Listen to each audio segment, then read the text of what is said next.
Wonder, dito tayo ngayon sa Welcome to Siquijor sign. Tapos yung likod niya is yung St. Francis of Assisi na church, which is sobrang famous din dito sa Siquijor province. Actually, itong sign na ito, kung nasan tayo ngayon, port na yung nasa harapan namin. Naalala nyo, gabi na kasi kami nakarating last time, so hindi kami nakapagpa-picture dito.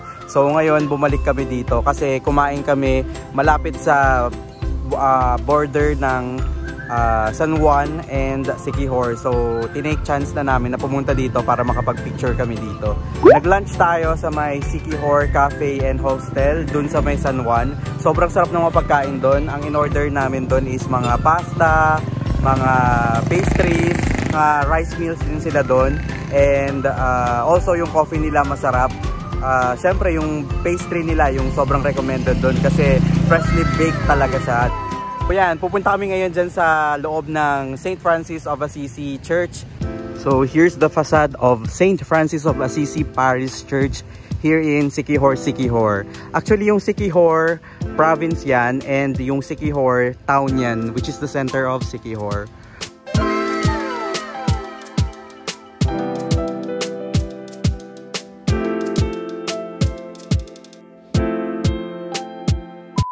I wonder, so nakabalik na tayo dito sa may San Juan.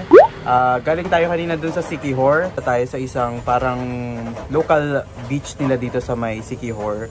Parang mga locals yung pumupunta dun eh. May mga cottages lang and ang maganda rin dun, maganda yung beach nila kasi mahabang shoreline siya. And may mga rock formations dun. So dito tayo ngayon sa may Shaka, the healthy alternative dito sa may San Juan, Siquijor. So itatry natin yung mga smoothie bowl nila.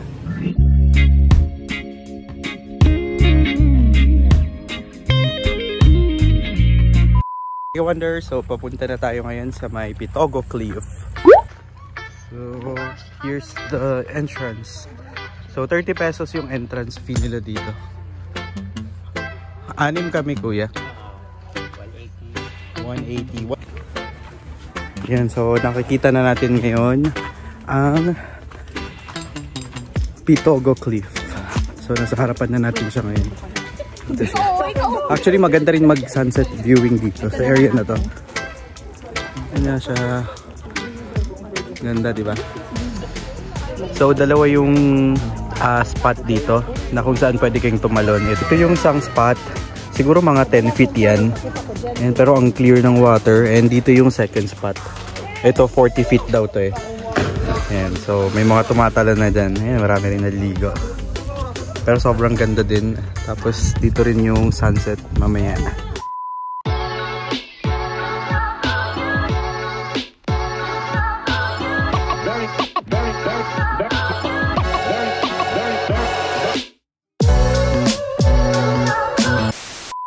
I wonder, so it's our third full day here in Siquijor. And last night hindi ko na kayo na-update. So after namin dun sa Pitogo Cliff is nag-dinner lang kami sa may Monkey Business. So sobrang sarap din ng food doon, must try din. So, make sure na ipasok nyo rin sa where to eat here in Siquijor, yung Monkey Business restaurant here in Siquijor. So ngayon is, dito kami ngayon sa Old Balete 3. Yan yung nasa likod natin ngayon. I think may entrance fee na 20 pesos yata dito kapag mag-entrance fee kayo. Pero sa case namin is dito kami nag-breakfast. So nandito kami sa may restaurant area nila. Ito.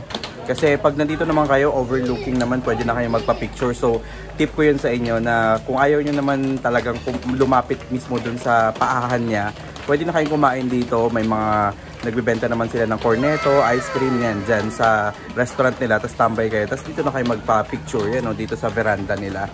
So ngayon is pupunta tayo sa may Tulapus Marine Sanctuary kung saan tatry natin mag-free dive doon and i-explore natin yung marine life dito sa may Siquijor. And after ata noon is pupunta tayo sa may isa sa beach na malapit doon. So let's explore Siquijor!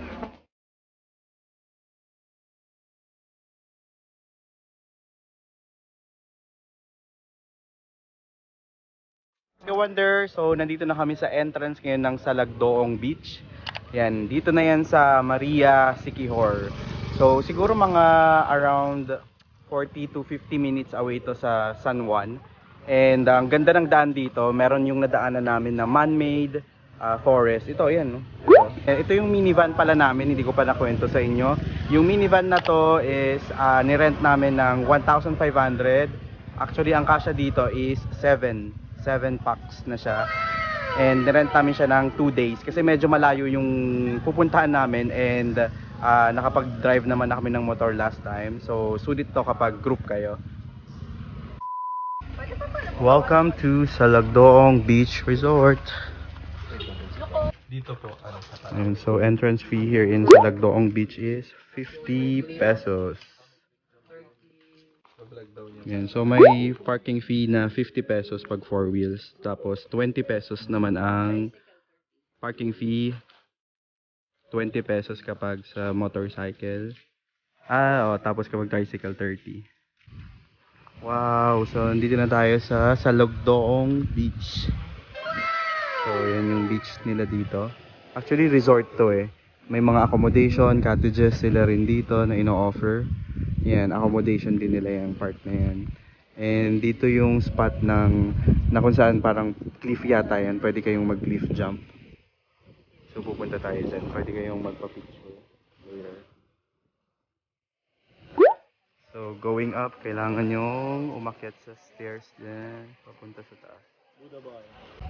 Oh, yan note. Going up this rock island is recommended for those who are physically fit, like you.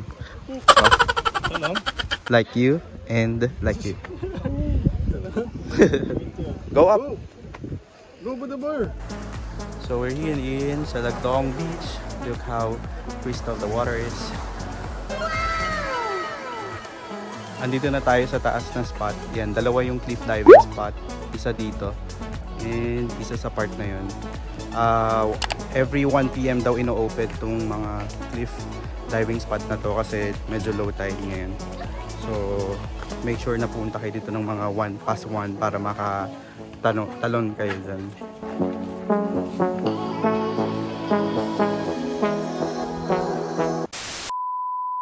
We're now here in Lilibet's Pan Bisaya.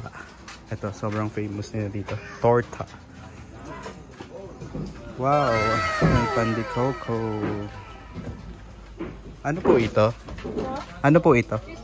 Cheese? Okay. Ito? Okay. Sige, upo muna kami ate. Wow, may mga upuan din sila dito. Tapos parang ngayon may second floor na sila.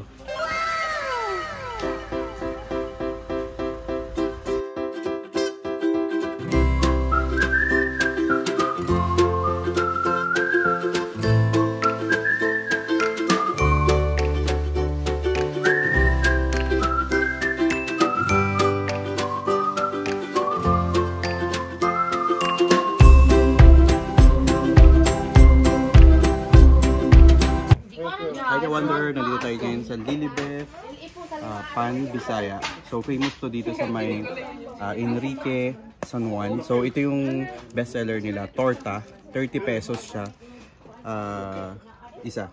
So tatry natin.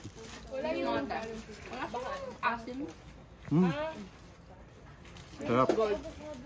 Sobrang lambot. Yan, fluffy siya. Tapos bagong luto talaga siya. Yan. Tapos umorder din kami ng corn coffee, which is their best seller din. Ayan, tikman natin.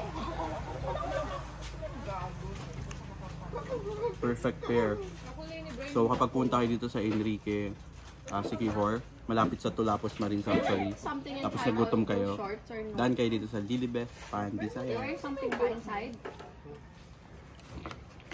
Also, nag-offer din sila ng mga shakes. Meron silang mango shake, meron din silang dragon fruit shake, and marami pang shakes. So, punta na kayo dito. Hindi, okay lang. Hi ka-wonder! So, nandito tayo ngayon sa may Enrique Siquijor, dito sa may Tulapos Marine Sanctuary. Yan ito. So, mag-free dive tayo dito and snorkeling. Tapos, pwede rin kayo mag-scuba yata dito kasi may marine sanctuary dito sa part na yan. Tignan natin kung magkano yung rate nila. Let's go! So, here's their fee. Tulapos Marine Sanctuary, Tulapos Enrique Villanueva Siquijor. So, yun yung mga fee nila.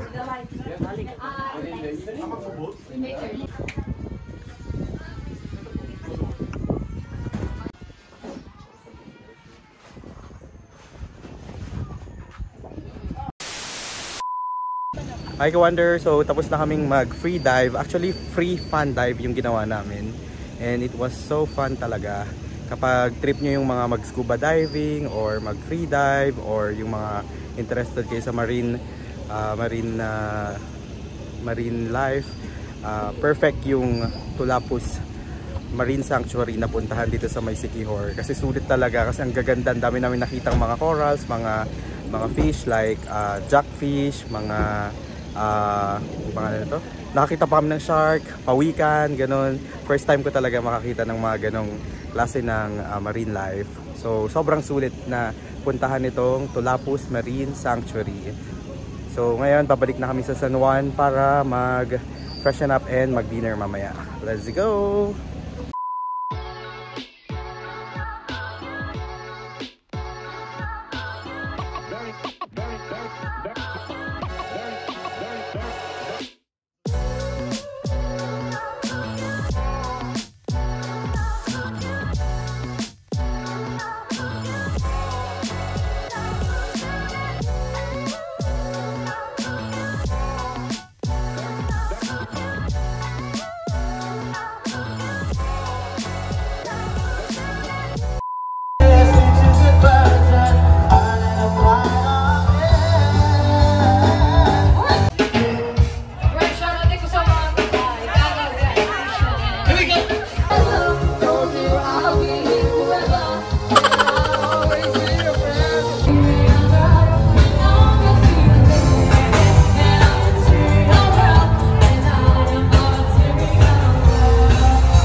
Hi Ka-Wonder! So kaka-check out lang natin sa ating hotel accommodation.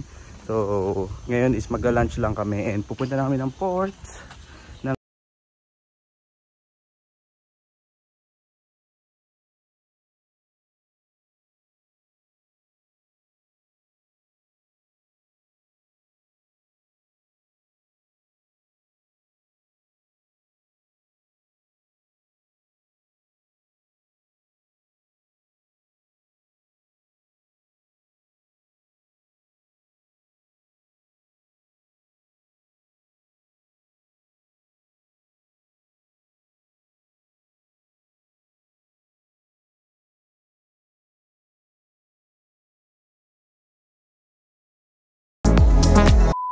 It's our time to go back to Manila. So bago tayo makapunta ng Manila, same process pa rin nung bago tayo pumunta dito sa Siquijor. Kailangan nating sumakay ng Roro. So ito yung mga available na Roro or shipping lines from Siquijor to Dumaguete. Kasi from Dumaguete, doon tayo sasakay ng airlines papunta naman ng Manila. So Montenegro shipping lines ang sasakyan natin from Siquijor to Dumaguete kasi ito yung available na time slot na saswak sa ating biyahe. So, ang binayaran namin dito ay around 400 pesos, so one way. Tapos ang biyahe from Siquijor to Dumaguete ay around 1 hour na Roro. We're going back to Dumaguete. It's my first time to ride a Roro. Napakalaking barko nito.